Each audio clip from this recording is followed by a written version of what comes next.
A'udhu billahi minash shaitanir rajim. Bismillahir rahmanir rahim. Dear students, I'm Staff Teacher Engineer Kalimullah, Director Bright Future Institute Batkhela Malakand. حاضر تاسو سره د یو نوی چپټر او دا لیکچر نمبر 11 دی او دا لیکچر نمبر 11 چې دی دا زمونږه یو نوی چپټر شروع کیږي چپټر نمبر 3 which is known as insert. insert اصل کې معنی دا اضافه کرنا یا ډالنا څنګه چې مونږ وایو چې insert your word here. Insert means to add something, to put something. څه شیز مونږ اچو یا څه شیز مونږ داغه اضافه کوو. دا کار چې کوم مونږه دې کار ته ویل کېږي insert. لکه مطلب دا دی چې د دې کمانډ په تر باندې مونږه په خپل ډاکومنټ کې ډېر څه اضافه کولی شو.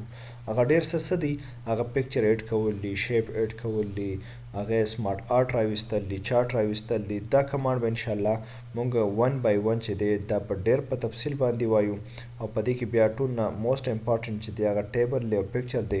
نو ان شاء الله چې پای کې کم داغه ضمني کمانډز دي نو ان شاء الله هغه په دې لیکچر کې د کور کېدو کوشش کوم.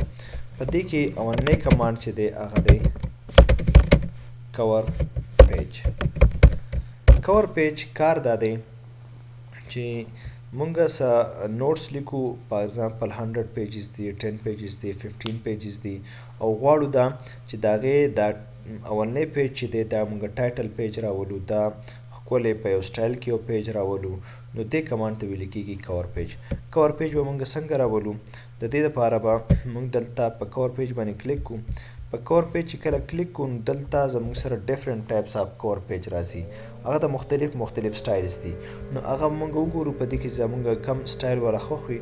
فار ایگزامپل زه وایم چې زه دا کلیک کوم او په دې کې زه راولم چې اباوټ دی هسټري اف ملاکنډ. دا ما سلیکټ کوم، دلته ولا ما ټایټل ورکو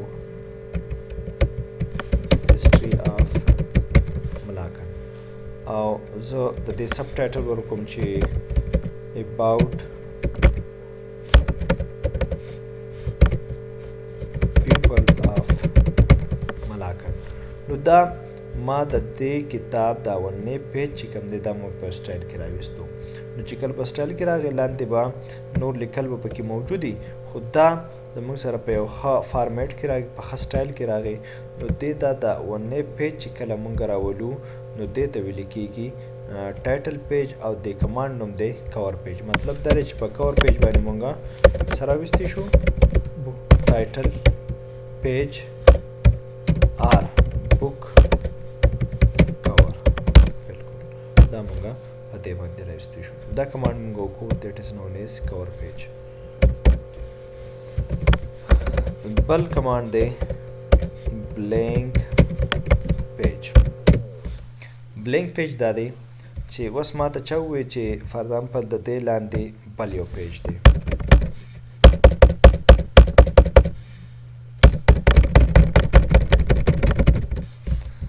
وی آر ایٹ پیج نمبر 2 هیر او دا زموږ سره دی پیج نمبر 3.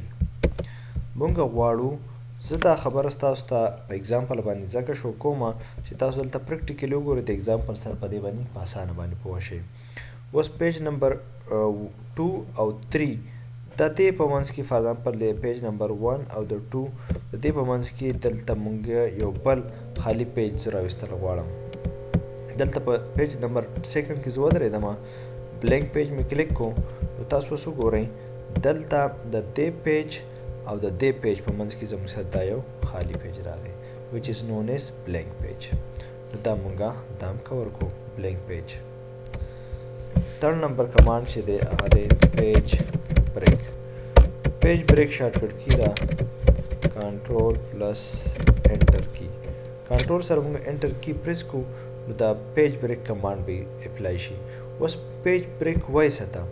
Page break command दा दे जे for example तल तमास लिखलू कुडला और दा पेज में पता दे स्पेसिफिक पोर्शन मानी माता वाला कोड जमाल हैदर वसीम फवाद कमाल इनाम वखार अदनान फॉर एग्जांपल.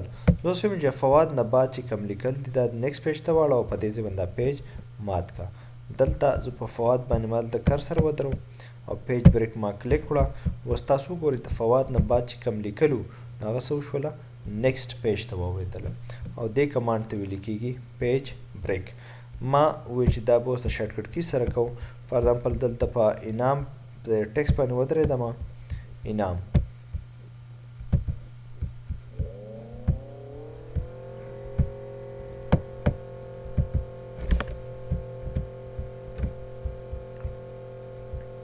ما تاسو ته دا کیبورډ ځکه راړولی دی چې تاسو ته مخامخ ښکاري چې اړو بالکل تاسو ته څه مسله نه چې پریکټیکل تاسو وینئ. کنټرول مې ونیو او انټر مې ورسره پریس کړو. تاسو وکتله چې دې څه وشوله هغه لیکل چې کوم د دې نه ریمینینګ باقي لیکلو نو هغه یې نیکسټ پیج ته راوړول. دیټ از نون ایز ټو بریک ا پیج آن سپیسیفیک پوینټ. دې کمانډ ته ویل کېږي پیج بریک. په دې لیکچر کې زموږ سره دا درې کمانډ مونږ کور کړله: کور پیج، بلینک پیج او پیج بریک. ځکه چې نیکسټ کمانډ زموږ ټیبل ټیبل د پاره زه صرف یو لیکچر ځان له سپریټ ساتم ځکه چې په هغه ډېر په تفصیل باندې دی. په هغې کې دننه د ټیبل مختلف اپریشنز دي نو په تفصیل باندې وایو.